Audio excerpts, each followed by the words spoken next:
చేసిన అడ్రస్ అనేది చెప్పిన తర్వాత రావడం కూడా కరెక్ట్. హల్లెలూయా. ఎందుకంటున్నాడంటే ఏదైనా ఒక మాట చెప్పినప్పుడు ఆ మాటను వినాలి, ఆ మాటను అంగీకరించాలి, ఆ మాటను ఫాలో కావాలి. అప్పుడే మన జీవితం బాగుపడుతున్నది. లేకపోతే నా ఇష్టానుసారంగా నడిస్తే నా ఇష్టానుసారంగా జీవిస్తానంటే మనం కొట్టుకుపోతాం గాలిలో. అందుకే ఇక్కడ నీ కన్నులు ఇటు అటు చూడక సరిగా నీ కన్ను రెప్పలు నీ ముందర సూటిగా చూడవలను.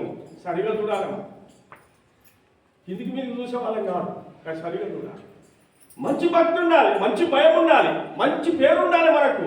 మనం బ్రతుకుతాము కొన్ని రోజులు, మంచి బ్రతకాలని. అందుకే అపోస్తలుడు బ్రతుకున క్రీస్తే సావైతే మేలన్నాడు. సచ్చిన పర్వాలేదు, నాకు 90 సంవత్సరాలు బతకాలని ఆశ లేదు.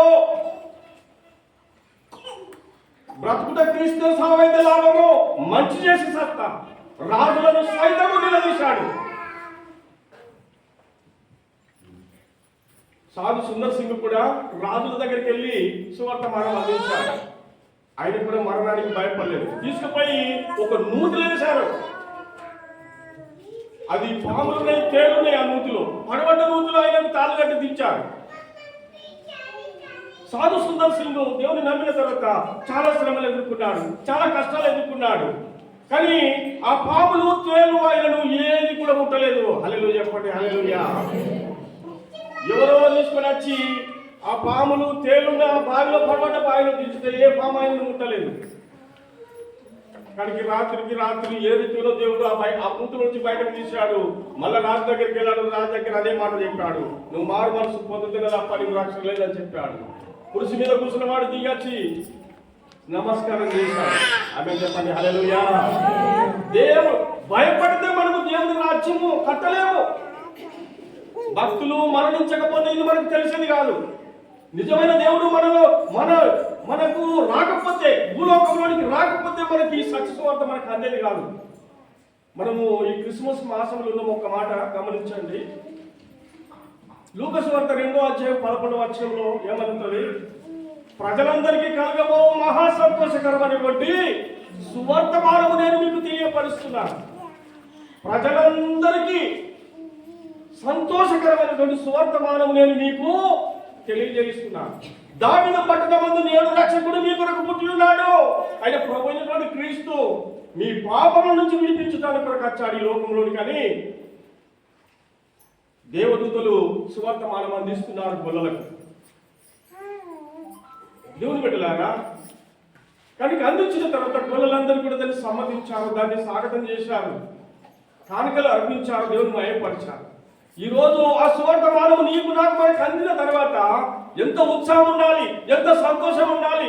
మన కుటుంబానికి మేలు జరిగిందంటే, గొప్ప మేలు జరిగిందంటే ఆ మేలును మర్చిపోవద్దు. నేటి దినం చాలా మంది మర్చిపోతారు. మర్చిపోయిన వారి జీవితంలో ఎదుర్కొంటారే తప్ప కానీ ఏ ఫలితం వారి జీవితంలో లేదమ్మా. మంచి స్థితిని కోరుకునే బిడ్డలుగా మనం ఉండాలని నేను మీకు తెలియపరుస్తున్నాను. సమూయేలు గ్రంథం 16:7 ఒకసారి చదవండి. మొదటి సమూయేలు గ్రంథం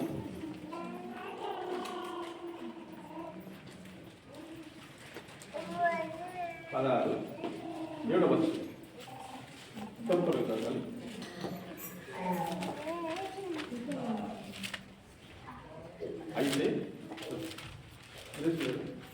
అయితే యెహోవా సమూయేలుతో ఇలాగ సెలవిచ్చెను, అతని రూపమును అతని ఎత్తును లక్ష్యపెట్టకుము. మనుషులు లక్ష్యపెట్టు వాటిని యెహోవా లక్ష్యపెట్టడు. నేను అతని త్రోసివేసి ఉన్నాను. మనుషులు పై రూపమును లక్ష్యపెట్టుదురు గాని యెహోవా హృదయమును లక్ష్యపెట్టును. మనుషులు రూపమును లక్ష్యపెట్టుదురు గాని యెహోవా హృదయమును లక్ష్యపెట్టును. ఆమేన్, హల్లెలూయా. ఇక్కడ సమూయేలు ప్రవక్తన గురించి 2 మాటలు చెప్పి దావీదు గురించి మనం నేర్చుకుందాం. సమూయేలు ప్రవక్తకు దేవుడు మాట్లాడాడు. బెత్లెహేము గ్రామంకి వెళ్ళు, యెషయ్యకు 8 మంది కుమారులు ఉంటారు, అందులో ఒకరిని అభిషేకించమని చెప్పాడు. ఎవరి పేరు చెప్పలేదు. దేవుడు కొన్ని సీక్రెట్ పెడతాడు, మనకు కొన్ని అర్థం కాదు.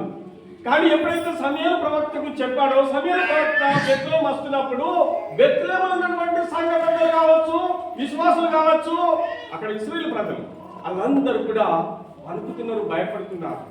ప్రవక్త మన ఊరిలోనికి వస్తున్నాడు, ఏదో మంచి జరుగుతుందా చెడు జరుగుతుందా గమనించాలి బిడ్డలారా. అందుకే కొంతమంది విశ్వాసులలో ఉండేది ఏంటంటే, ఒక సేవకుడు ఇంటికి వస్తే ఎంత ప్రేమతో స్వీకరిస్తారో, ఎంత ప్రేమతో మాట్లాడతారో అనేది ఎందుకు నేర్చుకున్నారంటే ఈ మాట. ప్రేమతో మాట్లాడడము, ప్రేమతో స్వీకరించడము, ఆప్యాయత ఆత్మీయత ఎందుకు మాట్లాడతారనంటే, దీనిలో ఉన్న మధురను వారు నేర్చుకున్నారు, వాక్యంలో ఉన్న సత్యాన్ని వాళ్ళు నేర్చుకున్నారు కాబట్టి సత్యాన్ని వాళ్ళు ఫాలో అవుతారు. హల్లెలూయా చెప్పండి, హల్లెలూయా. అయితే ఈయన బెత్లెహేము గ్రామం వచ్చిన తర్వాత ఏమంటాడు, అయితే యెహోవా సమూయేలుతో ఇలాగు సెలవిచ్చెను, అతని రూపమును అతని ఎత్తును లక్ష్య పెట్టకు, మనుషులు లక్ష్య పెట్టు వాటిని యెహోవా లక్ష్య పెట్టడు. నేను అతన్ని త్రోసివేసి ఉన్నాను. మనుషులు పైరూపమును లక్ష్య పెట్టుకుని కానీ యెహోవా హృదయమును లక్ష్య పెట్టును. ఈరోజు చూడండి బిడ్డలారా, యెహోవా హృదయాన్ని లక్ష్య పెడతాడు, యెహోవా రూపాన్ని లక్ష్య పెట్టాడు. మనిషి హృదయము యథార్థమైనది కావాలి, మనిషి మనసు యథార్థమైనది కావాలి, మనిషి నీతిగా నిజాతిగా జీవించాలి. అందరూ మంచి బిల్డింగ్లు కడుతున్నారు, లంచాలు తీసుకుని బిల్డింగ్లు కడుతున్నారు, మనం కూడా లంచాలు తీసుకుంటామంటే మనం తప్పు చేస్తాం. అంటే ఈ లోకంలో ఎన్ని సంపాదించినా ఏం ప్రయోజనం లేదు కదా. నీతితో న్యాయంతో యథార్థమైనటువంటి దానితో నువ్వు చేసినప్పుడే ఏదికైనా మేలు జరుగుతుంది, ఏ కార్యమైనా మేలు జరుగుతుంది, ఏ మంచి పని అయినా జరుగుతుంది. దాని కొరకు మనం ప్రయత్నించాలి బిడ్డలారా.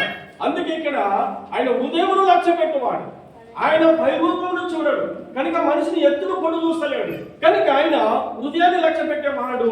ఎవడైతే ఉన్నాడో వాడిని నువ్వు అభిషేకించండి, ఆ వ్యక్తిని నువ్వు అభిషేకించండి అన్నప్పుడు సమూయేలు కూడా అర్థం కాలేదు, సమూయేలు ప్రవక్త కూడా అర్థం కాలేదు. సమూయేలు ప్రవక్త ఏం తీసుకొని వచ్చిండు, అత్తరు గుడ్డి తీసుకొని వచ్చిండు, ఒక కొమ్ము తీసుకొని వచ్చిండు. అప్పుడు ఆ కాలంలో మరి ఆ వ్యక్తి మీద పోసి అభిషేకిస్తారు. ఏషియా కుమారులు, ఏషియాకు ఎనమండు కుమారులు వాళ్ళ ఇంటికి వెళ్ళిన తర్వాత అందరూ జనాలందరూ వచ్చిండ్రు. అక్కడ కూర్చున్నప్పుడు సమూయేలు ప్రవక్త అడుగుతున్నాడు, నీ కుమారుడిని పిలిపించిన ముందు కన్నప్పుడు ఇక్కడ అతని కుమారుడు పేరు చదువుదాం. 8వ వచనం చదవమ్మా. ఏషయ్యా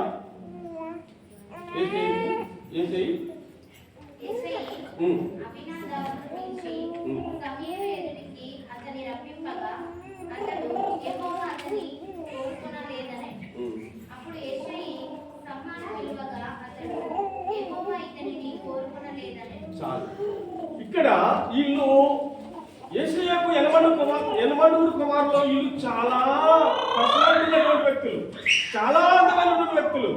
కనుక యేషయ్య అనుకుంటున్నాడు, నా కొడుకుల్లో పెద్ద కుమారుడు అభిషేకం చేస్తాడేమో అనుకొని కనుక కొడుకులను తీసుకుని వచ్చి ఆయన ముందు పెడుతుంటే, ఇక్కడ అభినాదాబు కదా ఫస్ట్ కుమారుడు, అభినాదాబు తర్వాత సమా, వీళ్ళందరినీ 7 తీసుకొని వచ్చి నిలబెట్టాడు, లైన్గా నిలబెట్టాడు. లైన్గా నిలబెట్టిన తర్వాత ఇక్కడ సమూయేలు ప్రవక్త అంటుండు, దేవుడు ఆయనతో మాట్లాడుతున్నాడు, ఈయన కాదు, ఈయన కాదు, ఈయన కాదు, ఈయన కాదు, 7 నిలబడ్డ వారిలో 7 ఎవరు కూడా దేవుడు అభిషేకించమని నాకు చెప్తలేడు. కనుక నీ ఇంటికే నన్ను పంపించాడు, నీ ఇంటికే నేను వచ్చాను, దేవుడు నన్ను పంపించింది నీ ఇంటికే. కానీ 7 ఎవరిని కూడా అభిషేకించమంటున్నాడు. పరసన అయిపోతుంది యేసు. ఇంకెవరన్నా ఉన్నారా నీకు కుమారులు? కానిష్ఠుడు ఒకడున్నాడు, గొర్రెలు కాస్తాడు, అతను అడవిలో ఉన్నాడు. అతని పేరేంటిది? దావీదు. హల్లెలూయా, హల్లెలూయా. దావీదు చాలా అందమైన వ్యక్తి అని బైబిల్లో రాశారు. ఆ వ్యక్తి గొర్రెలను మేపుతున్నాడు, తండ్రి మందను మేపుతున్నాడు, తండ్రి గొర్రెలను కాస్తున్నాడు. కనుక నమ్మకంగా జీవిస్తున్నటువంటి దావీదు, గొర్రెల మందను మేపుతున్న దావీదుకు వర్తమానం వెళుతున్నారు అక్కడికి. అతన్ని ఎవరు పట్టించుకోలేరు, అతన్ని ఎవరు కూడా ఎన్నిక చేస్తలేరు. కానీ కొందరు ఇక్కడ మనం చూస్తున్న వాళ్ళలో మనం కొందరు అనుకుందాం, కొందరు మనం పట్టించుకోవేమో. నేనేమంటానంటే అన్ని సందర్భాలలో పట్టించుకోకుండా కానీ సమయ సందర్భాలలో అందరినీ పట్టించుకోవాలి, అందరినీ ప్రేమించాలి అనేది కూడా మనం నేర్చుకుంటున్నాం. అయితే ఆయన కాలుష్యుడు అడవిలో ఉన్నాడు, మందను మేపుతున్నాడు, తండ్రి మందను కాస్తున్నాడు. అక్కడికి ఒక వ్యక్తి వెళ్ళి